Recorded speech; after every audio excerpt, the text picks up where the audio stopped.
first one is the easier case for k equals to 0. That means this is a particular situation as k equals to 0 means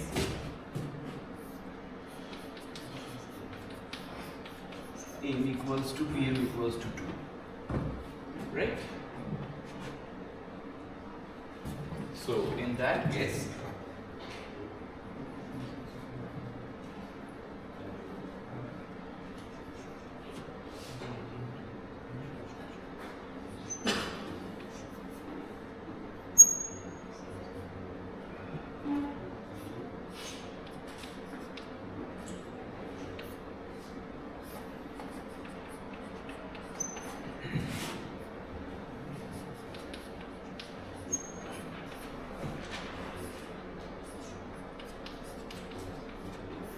can we draw this code?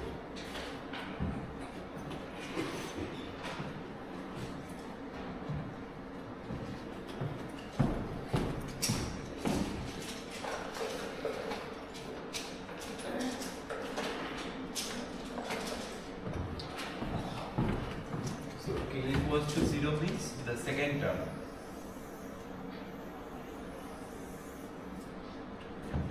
So this is absolutely not there, right?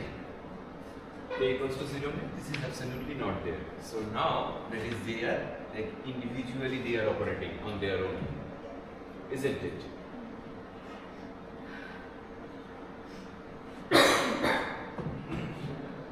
What is P? Sorry, G.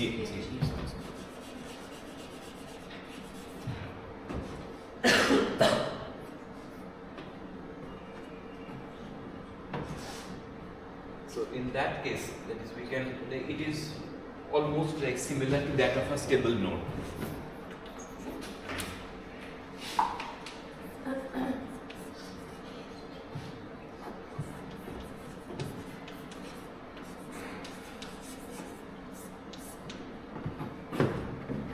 You think about the situation, suppose if it is Z100, then what would be the situation for Z2?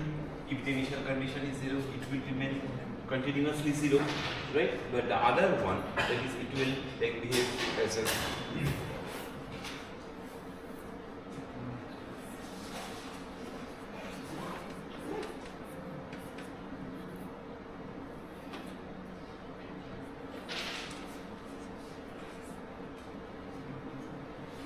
for example, if I consider it is minus 2t or minus 2, whatever.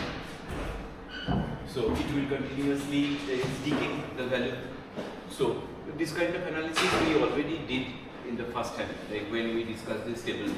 The only difference is that now here the lambda eigenvalue is repeated. Okay, that is the only difference. Now, if you have both the non-zero initial conditions, then what will happen? That is, suppose if you have here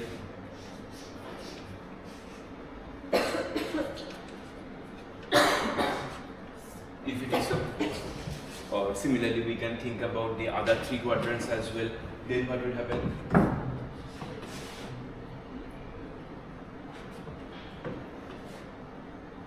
For that, we have to exploit this equation, number 3.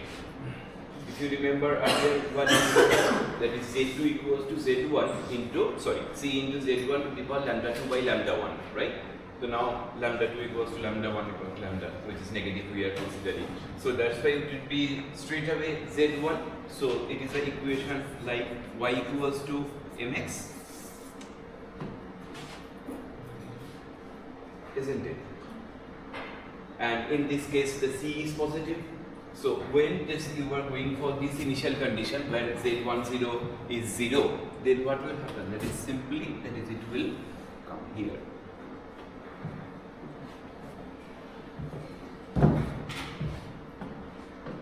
Now again, that is, you might have a difficulty in guessing the direction, that is starting for somewhere or here, whether it should divert or it should convert. How would you decide the values of again Z1? So Z1 will always decrease because this is a negative eigenvalue. So that's why it would be in. That means it would be converging to the equilibrium point. right? Now if it is exactly the other way around, the other side,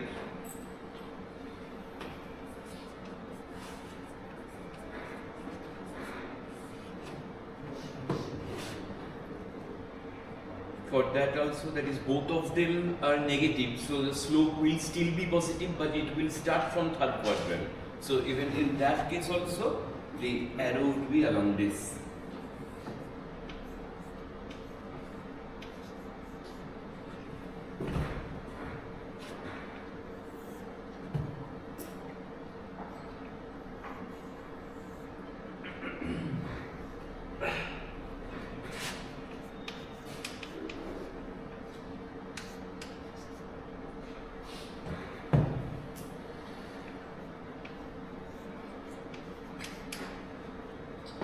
Isn't it?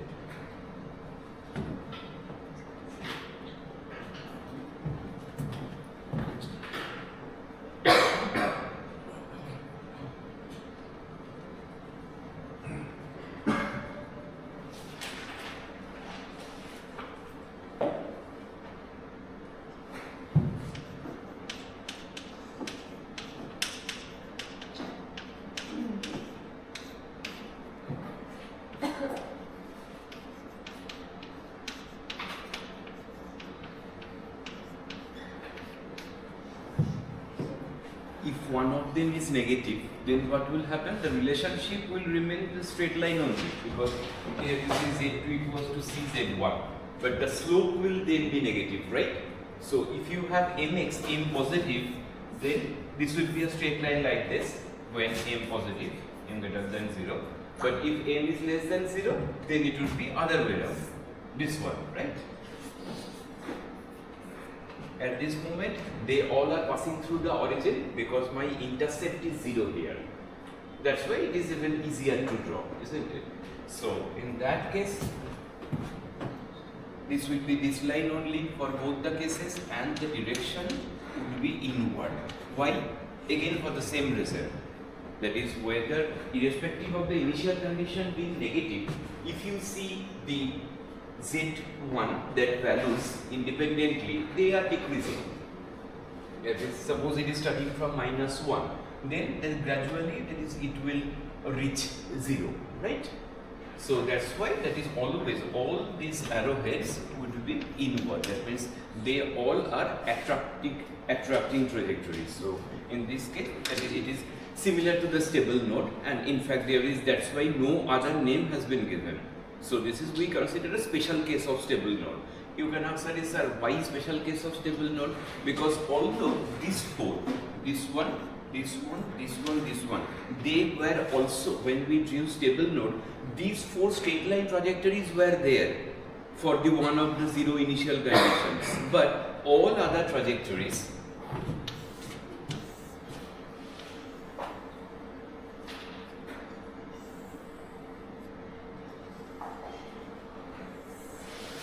were like this, isn't it, if you remember? So that means there is a mutual change in the slope, because if you have a straight line, there is no change in the slope. But this kind of, when you have this kind of locus, whether parabolic or even like 3, like power to the power 3 to the power 4, of course there will be the rate of change of the slope also, right? So for the stable node, we never got any straight line cases, except for the one of the 0 initial conditions, right? So for them also, that is, we had these 4, but we didn't have these 2 straight lines. It's quite similar to a stable node only, but with only the difference that here you have got 2 straight line trajectories. There is no change in the slope. Okay, only so, and that's why, that is because of this similarity, no separate name is given to this particular plot. Now this is the easier case, that is, here we don't have much difficulty in drawing that one. But when k equals to 1, for that actually it is little bit different. Okay, for that, that is the closed loop solution doesn't exist. I mean, that is, if you, so for in all the other cases we have a very good relationship between Z2 and Z1, but in that case you will find the relationship is quite complicated. So that is the shape which I am now going to draw. That at this moment, that is, I won't be able to show you that is why it is exactly the plot, because the relationship is too complicated. But later on, that is, one day I will come up with my laptop and then I will show you that is, it is going something like that. Then if I keep on changing the initial condition, you will have a much better idea about the locus. Okay. I'm going to draw that one for k equals to 1. Now you tell me whether this is clear to you or not.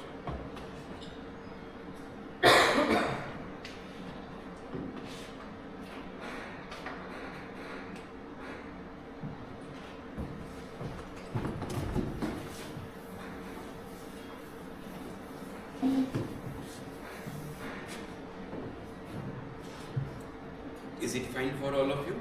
I mean, Kashi, today you are having problem, right? You missed 2-3 classes. But please check all the videos, because otherwise, like, although this looks easy, it is not easy. I'm like teaching at the very ground level, but still, if you have missed the earlier classes, you will face difficulties in relating that is how all these things came and how I am drawing. Okay. You check the first 2 classes where for the stable node, and then after that we discuss saddle point, and I like drew individually, that is like the whole locus I drew on board. So if you check the videos they have recorded, then I believe it will be fine.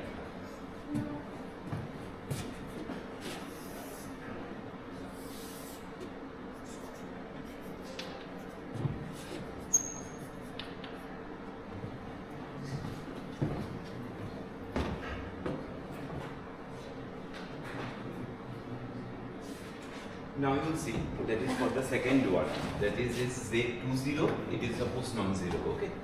So this is for is to D, k equals to 1. The solution of Z2 will remain the same, e to the power lambda t, Z20. But now that component is going to be here as well, isn't it? So that means ultimately what is the relationship?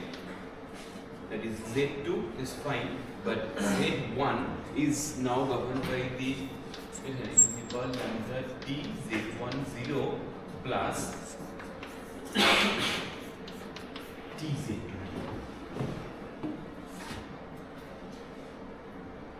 And where Z2t, that is equals to e to the power lambda t Z20.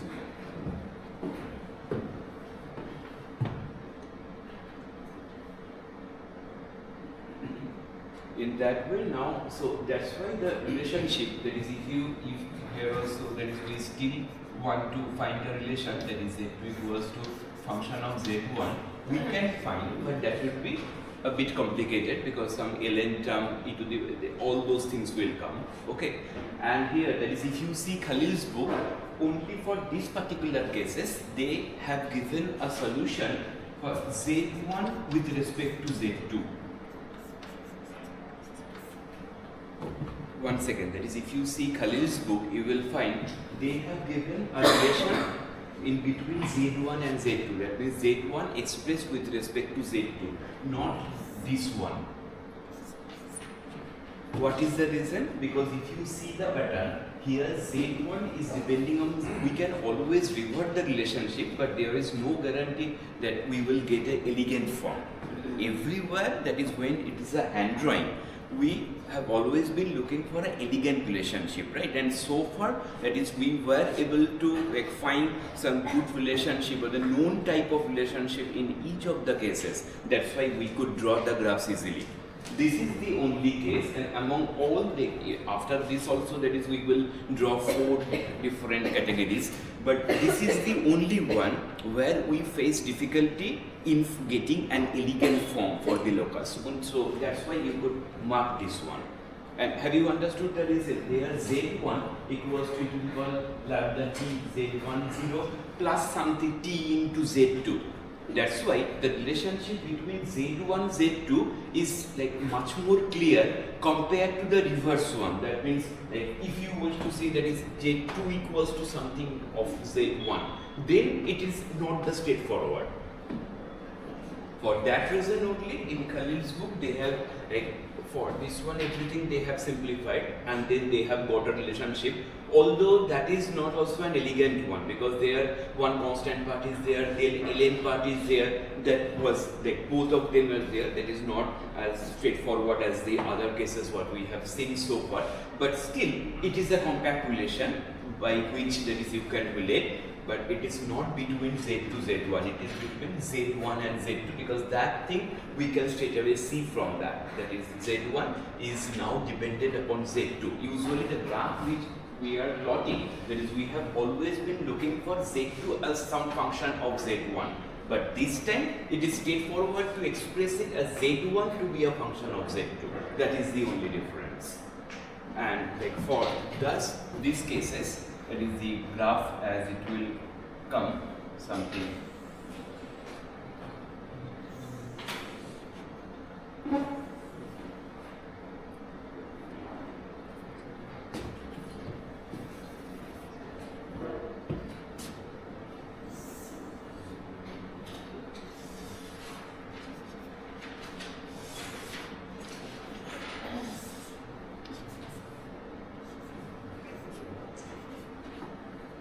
For different initial conditions, they will be like that. There is now still for this kind of thing, that is, if you still try to find with respect to Z1, then how can you think about it? Suppose this is lambda equals to -1, okay? If you individually think, that I'm just trying to find out the values of Z1. So the first one,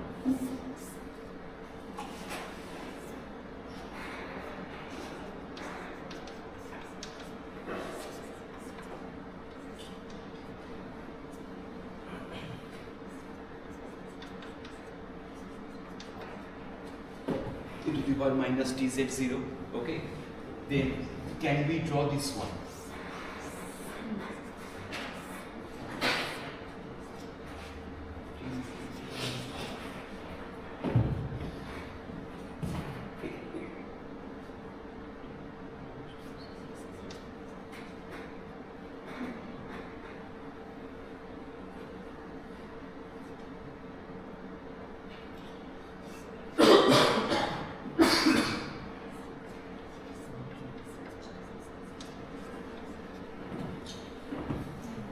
Right? It would be t into e to the power minus lambda t. Here lambda I have considered to be -1. Then if you add both of them point by point, then that would be your Z1.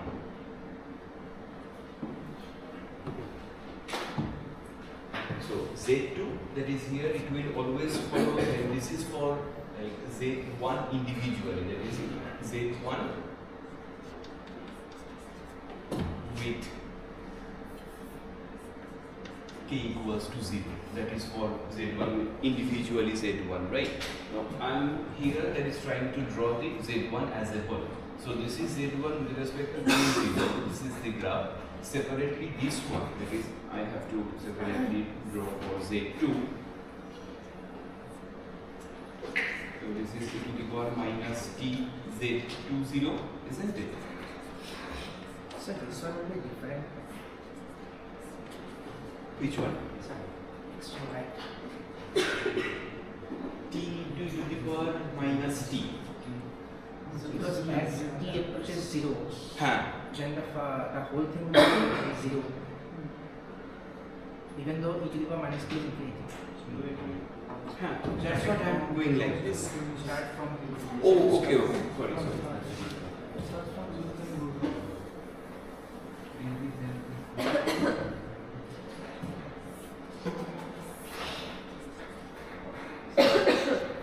So then, what would be the like shape for like this one?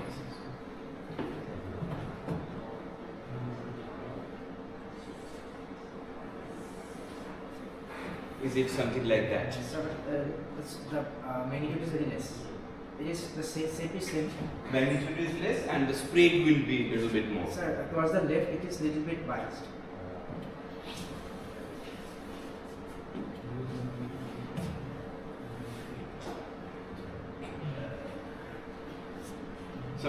case, right? Sorry, earlier it was low. So this is for the part which I am drawing. Like suppose t into e to the power minus t, z to 0.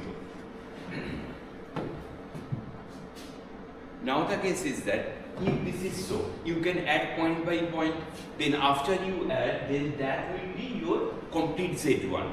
Okay? Then with respect to this, of course, the value that is which we are getting with respect to Z2. So from that you will get the data, and finally if we can revert the relationship, but anyway that would be a little bit complicated. So that's why that is I said a few times that in Khalil's book they considered the relation in that way only. And while drawing the graph, of course, that is here we haven't changed the axis, right? Still it is Z2 versus Z1. So that's why if you numerically plot, then from here also we can somehow guess that is how it will come. But it is not that direct what we so far experienced. Okay, that is the only problem. But don't worry about this one. This that is I will like show you that is through a simulation. Okay. But here that is ultimately what is the takeaway point, like this is also a part of like this is also similar to our node, but only thing it is not symmetric. In the other case when we draw the stable node, there we find that it is symmetric, right? Whatever maybe the graphs. But here the locus is not symmetric with respect to the y-axis, that is the problem.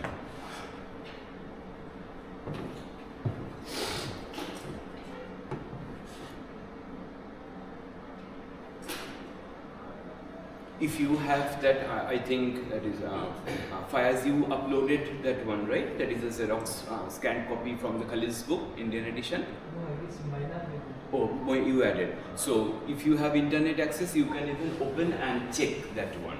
Okay.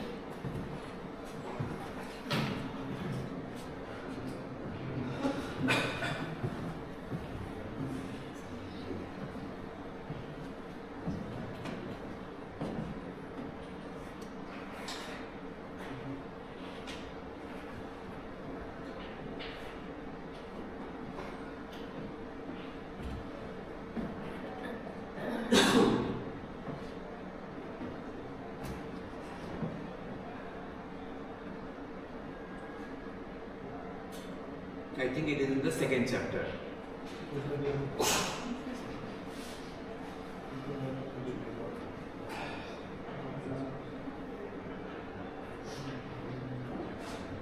But have you heard that? What is the page number? 42. All of you please check the page number 42.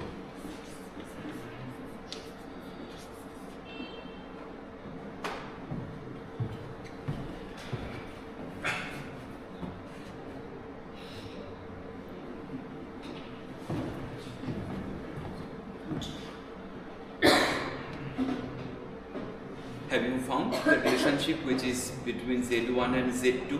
And could you see that it is not also a straightforward one? It has one constant component, then another with ln. So that is, it is a 2-3 terms. Well, basically the sum of two terms.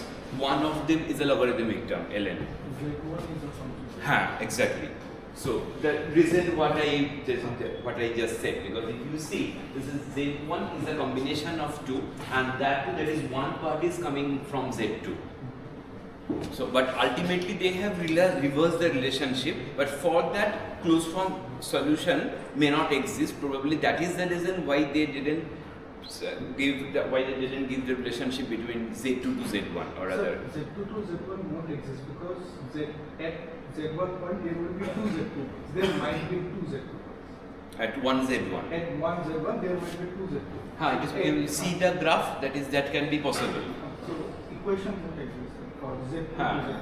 So it is like the case of when we draw a hysteresis graph or a relay. So there what happens, that is with respect to one value on the x coordinate, we get two values on the y-axis, and that depends upon the system motion, that is from initial condition where we are starting. So accordingly we decide, that is if it is a hysteresis graph, all of you know. Something like that, right? We start from here, then we start from here, after that we go here. So it depends upon from where we are starting, and accordingly it is decided that is in which way it is going, right? So here also kind of same thing, but anyway, that is this one we will take up further. Okay.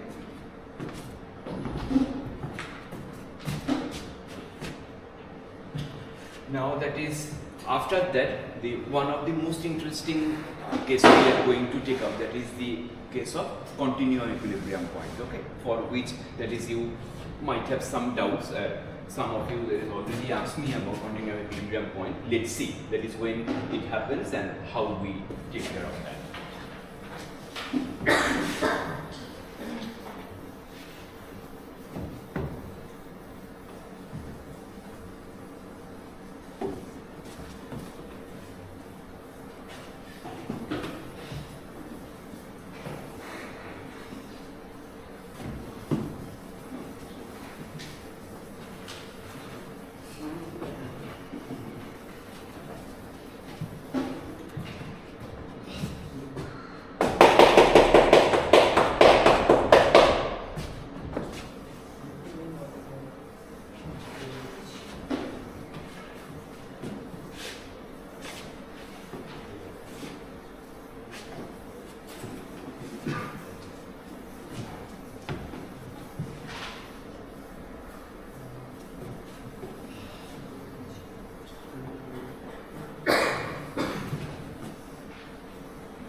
Case 3 for what we are now looking for continuum, but I thought the complex conjugate one. now continuum equilibrium point, that is complex conjugate for all of them isolated equilibrium points, right? Continuum is where it will be a completely equilibrium subspace. It may be a continuously aligned. Those things that we will now take up. So where you can find, suppose Z1 dot. One of them will be 0. Okay. So what we can do, that is suppose like Z1 dot and Z2 dot.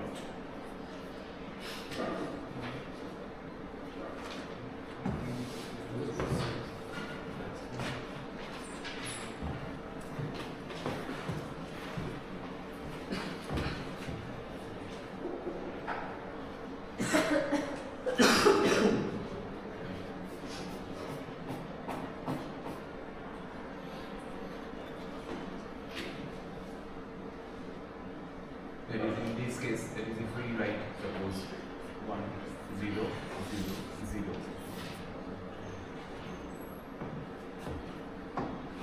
If that is the case, or that is what I wanted to write, that is numerical values we will take up later if it is lambda. Then what will happen? That is Z1 dot, that is lambda Z1, okay, and now Z2 dot, that is completely 0.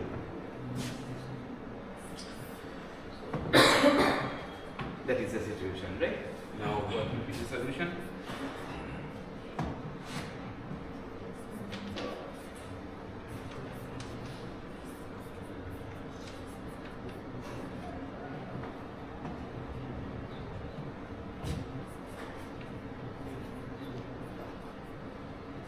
It equals to C, some constant like C belong to R. Right?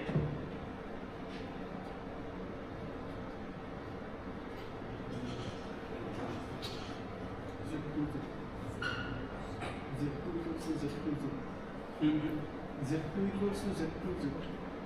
That is like here the C constant I am talking about, that can be like whatever initial condition, that is C is a constant that will depend upon the initial condition, right? So if this is the case, then how would you draw?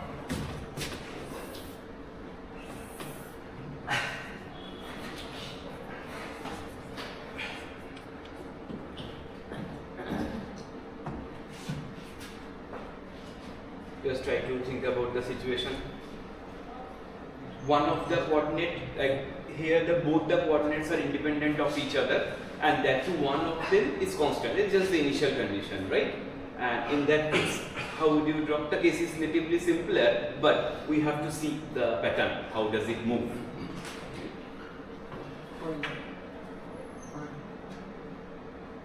You were saying that is horizontal. Why? Like first of all, you see that is 1 second. Z1.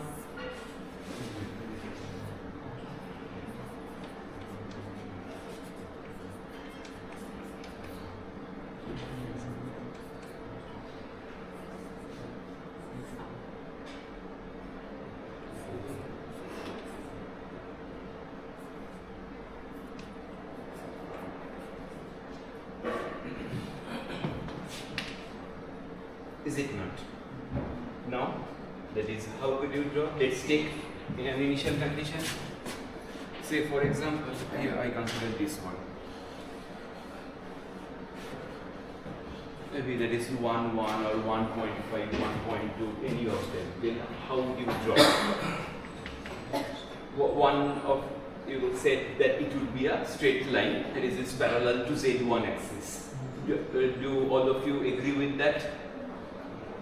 Here you have the Z1 t to the power lambda t Z1 0 for all t greater than equals to 0, fine. And then Z2 is a constant. So now what will be that locus? That is the Z2 versus Z1. When we will draw, what will be that locus? So horizontal line till Z2 axis. Till Z2 axis. That is, you simply just think about, that is, if we make a table, that is suppose t and then Z1, Z2, what will happen?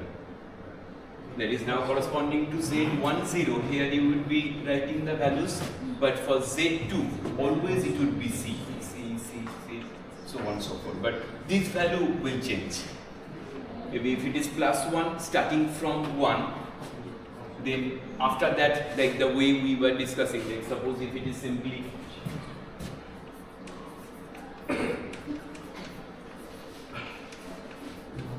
then can't I write that is plus 1, then 0.9, 0.8, so on and so forth.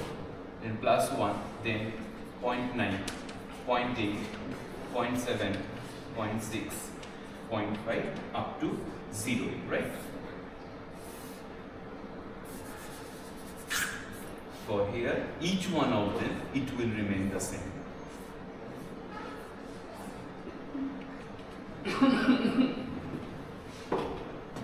Right? So the first point, suppose if this is the one, I am saying that is 1 comma c, the starting point at t equals to 0, and maybe here t equals to tf or whatever may be the final time. What would be the last point? 0 comma c. This point is nothing but 0 comma c, right?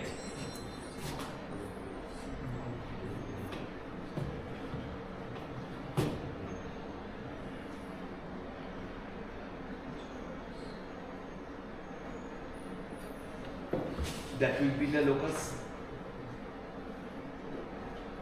But here, what is the most important point? This is not like the other cases. This segment or even this line segment or even this locus is full of all the equilibrium points. Rather, I am trying to explain in another way. That is not this locus, actually the Z2 axis.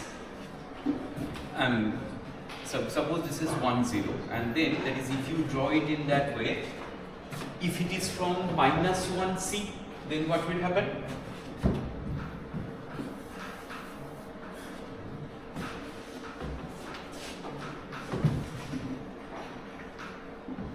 If you have any doubt, please feel free to ask. If we take this point, minus 1 c, then all these points would have been starting from minus 1, then minus 0.9, minus 0.8, minus 0.7, so on till it reaches 0. But even in that case also, where it is going? 0 comma c, that is the destination, right?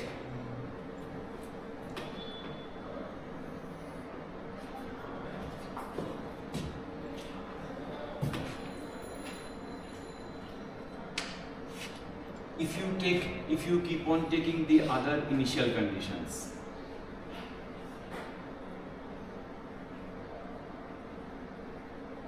Just try to understand the thing clearly. I am now drawing all the initial conditions. One is on the first quadrant and the other on the second quadrant. So from that,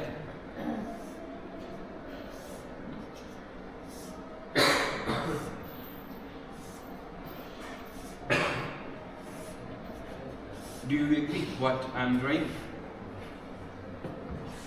Do you agree what I am drawing?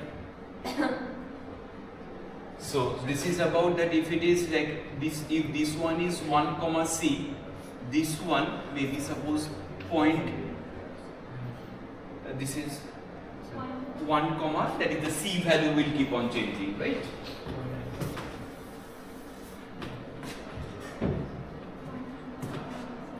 Suppose 1, this is 0.9 c.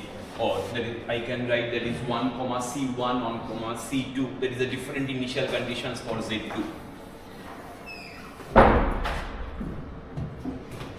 So this one suppose 1 comma c1.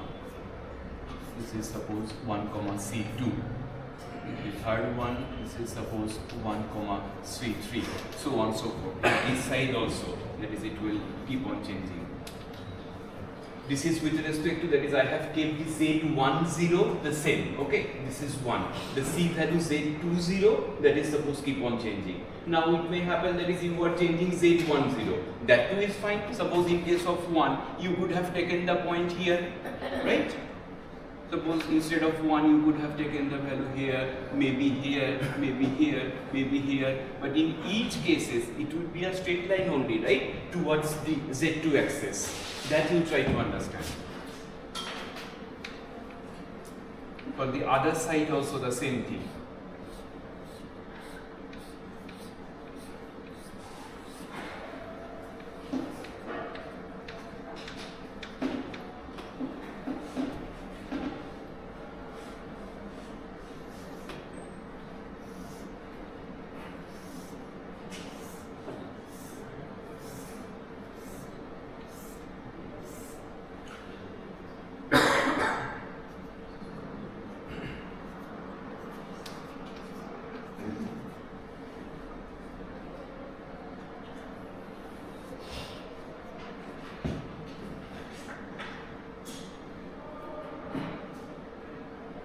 Isn't it? Now, these are all, like if I ask you, suppose how many points are there in between 1 to 0.5? Infinite number of points. If I say how many would be in between 1 to 0.9, although it looks only the gap is 0.1, but still infinite number of real numbers, right? So in that way, that is if I keep on drawing all these loci subjected to all the values in between, that is here I started from 1 and C1, C2, C3. If those C values are really less and if you take up all the values in the interval, then what will happen? For all of them, you will have only this thing, you cannot see any graph, you cannot see any gap. As I keep on increasing the number of lines, what will happen? That is, they would be completely like you cannot see any gap in between two loci, right? But for all of them, to where it is getting attracted? Towards the z-axis, right? Is that one clear to all of you? That is, whether it is starting from right hand side or left hand side, ultimately where they are reaching. And finally, what is their destination? And after reaching this, what is their destination? The z2 axis. And after reaching this point, they will be there for all subsequent t values.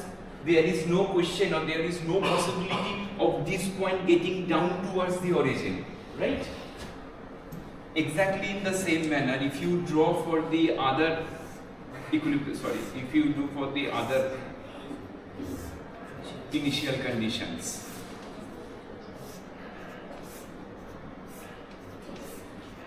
won't you find another set of lines but with the same direction and then every one coming towards the z2 axis? tell me whether all of you agree with this or not. For all these loci, where is the destination point? The Z2 axis, right? So now that is, as I said, that is the gap. If we keep on reducing the gap, minimizing the gap, then since within a finite interval there exists an infinite number of points. So all these points on the Z2 axis, they are actually, we couldn't distinguish or we couldn't claim that they are isolated. Actually, they are all as if this whole line is an equilibrium line, or we call it an equilibrium subspace. So that is the concept of continuum equilibrium point.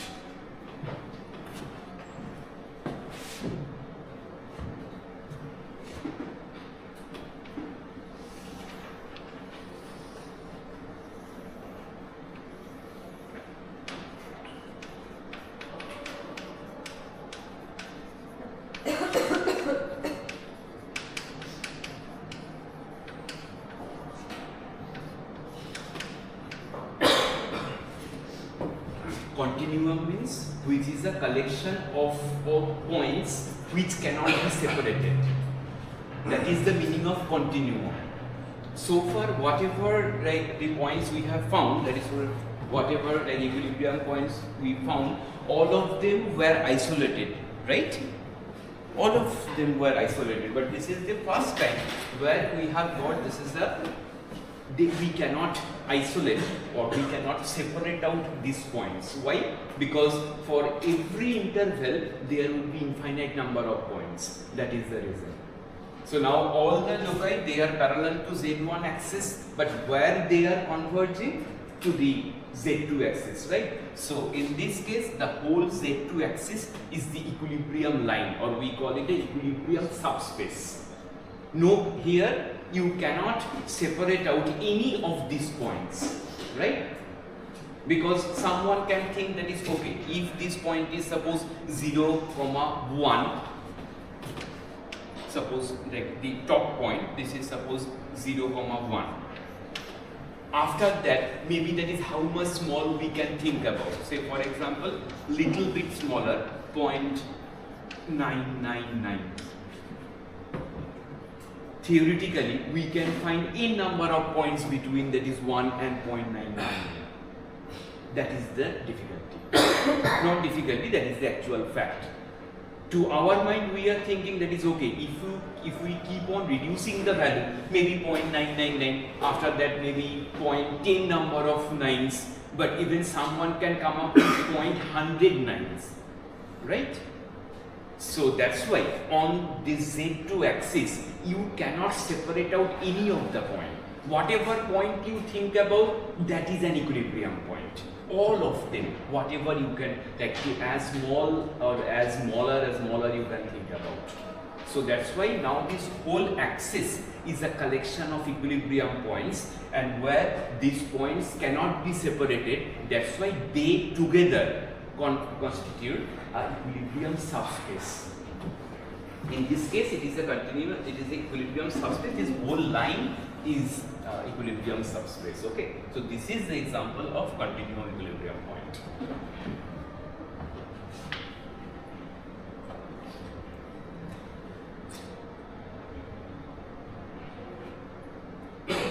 So this, I believe, is new to you, right? But it's a very interesting case.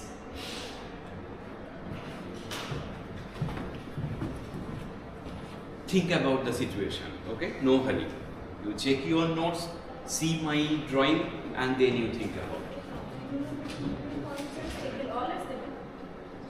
All are stable because identity means if less than 1, it is all are stable. But you see, no, even in this case also, there is a good question. That is, what about the stability? For this case, suppose all of you, please look at the board. Like Mithi and Fayaz, in this case, what do you think about the stability? Like Nitisha said, that is, it must be stable. But can we say this is asymptotically stable? Why? Because finally it is not coming down to 0, 0. That is the problem. Now the situation is that you just consider a transfer function that is 1 by s into s plus 1. This is the case. 1 by s into s plus 1. So would you say that is this only asymptotically stable? Of course not. But at the same time, it is not also unstable. It is in between. So that's why that is we define them as marginally stable. That is, under some condition it will remain bibostable, but in some conditions it may go unstable. But Right? it is also like marginally stable because it will not oscillate. The points are fixed. It will not oscillate between the points. Oscillatory case is one marginal stable condition. The other case is also another marginally stable condition, right? If you have a 1 by s, suppose you have a single integrator, okay?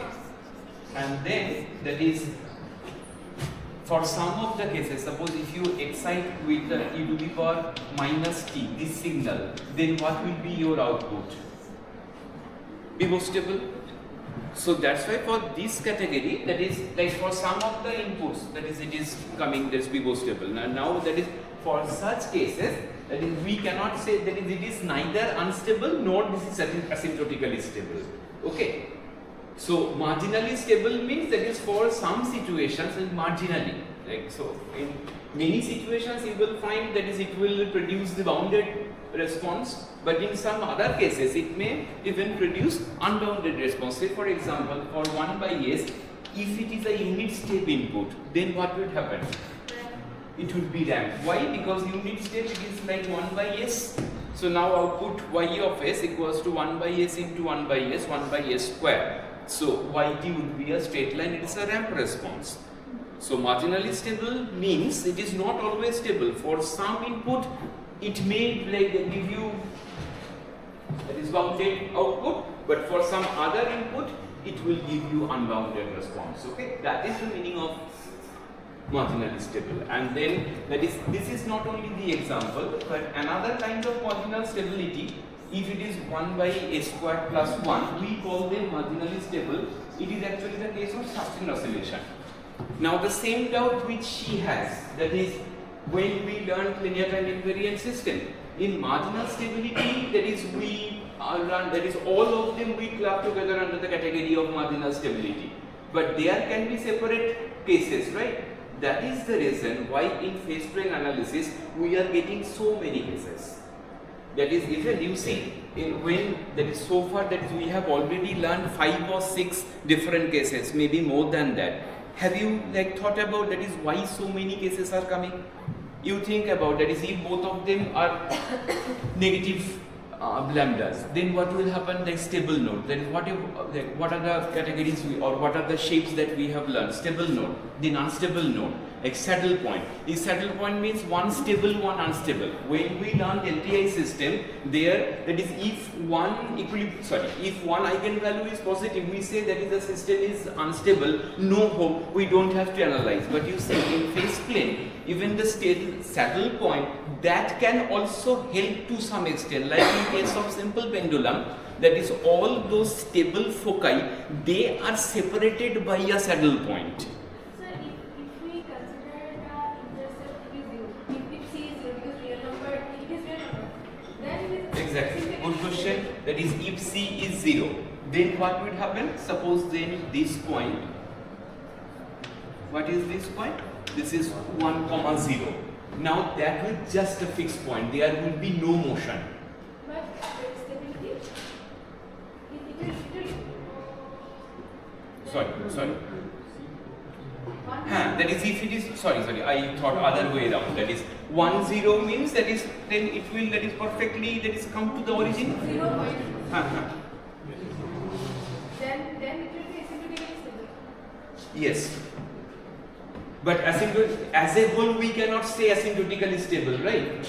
Only under a particular condition where the Z20 is 0. That is Z20 equals to C. If it is 0, then only that is it will go to 0, 0, right? Otherwise, for all the remaining condition, it would be attracted towards the Z2 axis, but not to the origin, right? Please be careful about that. Now the other one, that is the fix for which I was talking about, no, that will come in the second case if both of them are 0.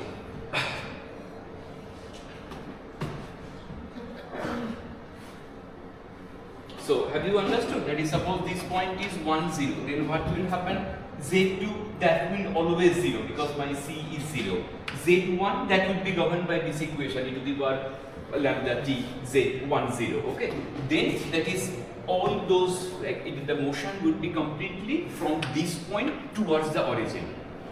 So only in those cases, that is where the Z2 coordinate or the initial condition for the Z2 is 0, then only the loci, that is will, and in that case only two particular loci, they will come to the origin.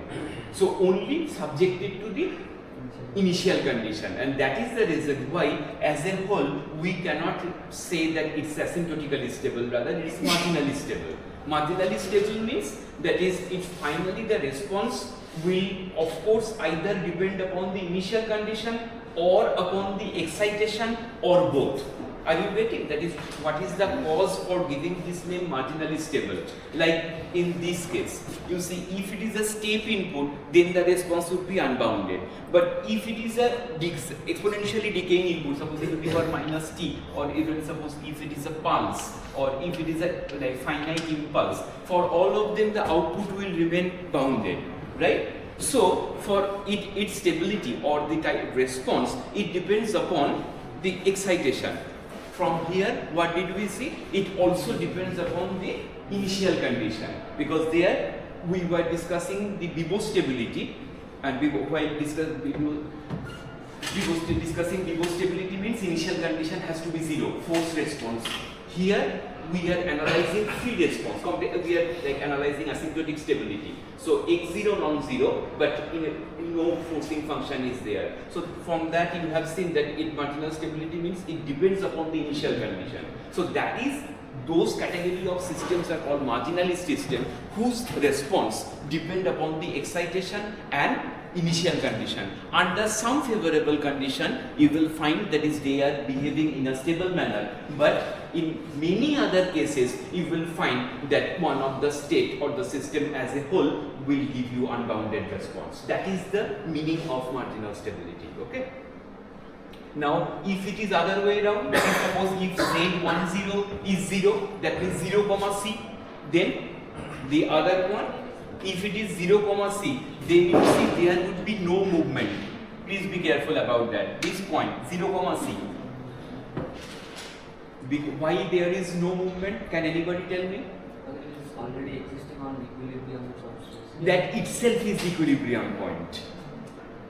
That is a very important fact. That is, like earlier cases, we know that is the Z2 axis is the continuum equilibrium point, a equilibrium subspace. Now, if somebody like chooses the initial condition to be on the Z2 axis, that means you have chosen one of the equilibrium point to be the initial condition. Then if it is already on the equilibrium point, there will be no further movement. Have you understood? This is really important. That is, what is the reason? That is, if you consider 0C, that is, if the Z10 value is 0, then in such cases, all those points, there would be no relative movement, or rather, that is, wherever the point you choose, it is not at all a locus. A local means, in that case, the local means only one point, a singleton set. Nitisha, have you understood the last point what I said? Yes, sir. Yes.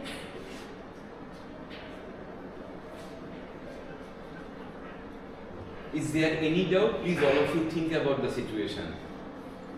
As long as you have Z10 non-zero, so you will be getting all these loci which are attracted towards the Z2 axis.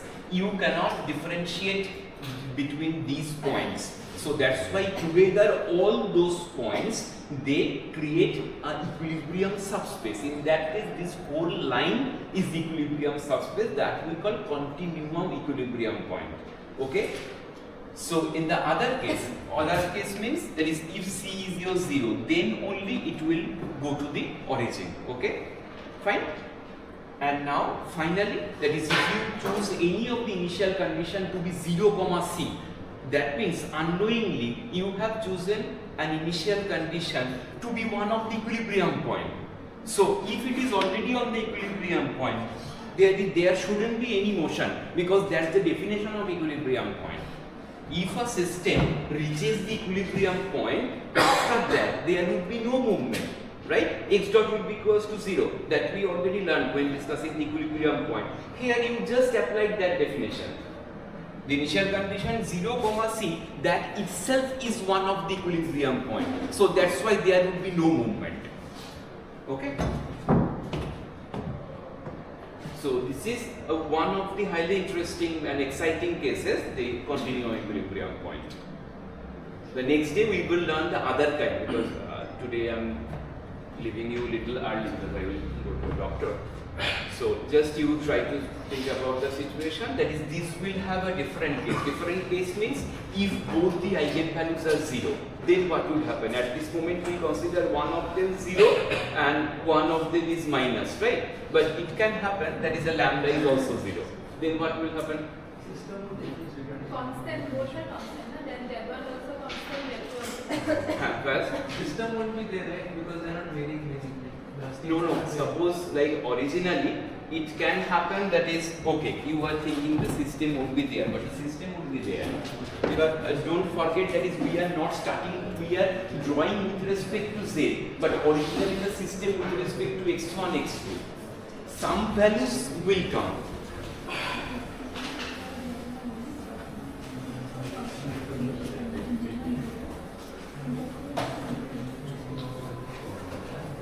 See, next day we will discuss two exciting cases, especially this one. 0, 1, 0, 0. This is the case of double integrator system, right? One theoretical possibility, that is, which Fayaz said that it will never appear in a real system. At this moment, okay, that is, I am considering that it is a theoretical possibility. So these two are the other two cases. Like if you call this one to be 3a, then the next day we will discuss this is 3b and 3c. That 3b, that is really an exciting case. Can anybody tell me that is what can be the shape, or that is, will it ever become in a stable manner? So one variable will be kt, another will be k. So if constant रहेगा और एक time से vary करेगा. So It will always be diverging. Yeah. That is, if you start from any initial condition, suppose if you start from here, it doesn't come to an end after reaching this point, it will continuously go like this. If you start from this, it will go like this. It will always be diverging, but we will prove that. So the 3b, that would be really exciting, and then after that, case 4, that means the case of complex conjugate eigenvalues, that is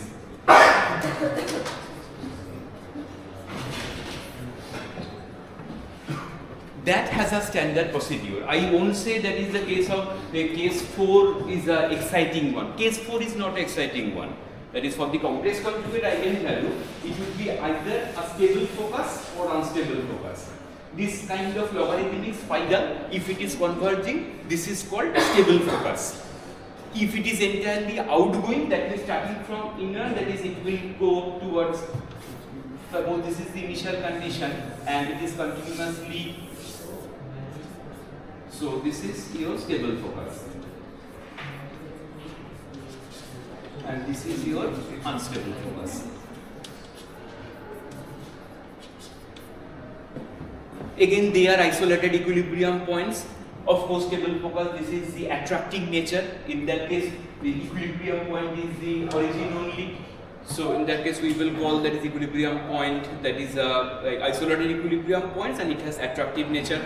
In the other case, again the origin, that is the equilibrium point, but it is unstable. So that's why the trajectory is going on outside, or the diverging trajectory, we call it an unstable focus. How it would be decided? Depending upon the sign of alpha. If alpha is negative, as you know, real part negative means that it will be asymptotically stable, so it will be stable focus. If alpha is greater than 0, then real part positive means it will be unstable, so it will be unstable focus. Okay? Because the stability doesn't depend upon the beta. All of you, please be careful. That is, the stability in the case of like foci stability depends upon the real part, and the real part is given by alpha, right? So beta, that is actually the magnitude of oscillation. So whether it is stable or unstable, that would be decided by alpha, because it is actually it will dictate the real part. So that's why that whether stable or unstable completely will be decided by alpha. But this logarithmic spiral, that is, it has a complete dedicated trajectory and a process we will learn. So this is not that difficult. That is, when we will derive, only thing that is, so far we don't have to use polar coordinate. In this case, we'll have to use the polar coordinate. You will see that is, I will use x1 equals to r cos theta, x2 equals to r sin theta. That polar coordinate would be required. That will be the only new technique which we'll have to exploit, or which we'll have to apply while dealing with the case 4. Okay, that is, as I said, that is, we have to convert it into the polar coordinate. X1 equals to r cos theta and x2 equals to r sin theta. Okay. So only for the this focus cases, we have to use the polar coordinate, a different that, because all of you will be expecting to find, that is, how could you derive the equation of a logarithmic spiral, right? For that, if we convert it into the polar coordinate, it would be easier. That is the reason. So then, but the most exciting case would be the 3b. Then we will say that there is no convergence. It will always keep on diverging. That is today I was supposed to complete all the case 3, but sorry, I couldn't. But I hope, like, with this you have now developed the concept of continuum equilibrium point. Mithi and Fayaz, and are you now happy? Because since the beginning you asked many times about continuum. Have you understood that is why we call this to be continuum? This is really very important, and which, that is, I believe, that reading from the books. After attending the class, if you now go through the book, you can understand. But first hand reading from the book, understanding the thing, it is really tough, because you see so much time I am taking, that is, for these individual cases. In a book, this is impossible to mention so many things, right? That's why nonlinear control is tough to understand from books.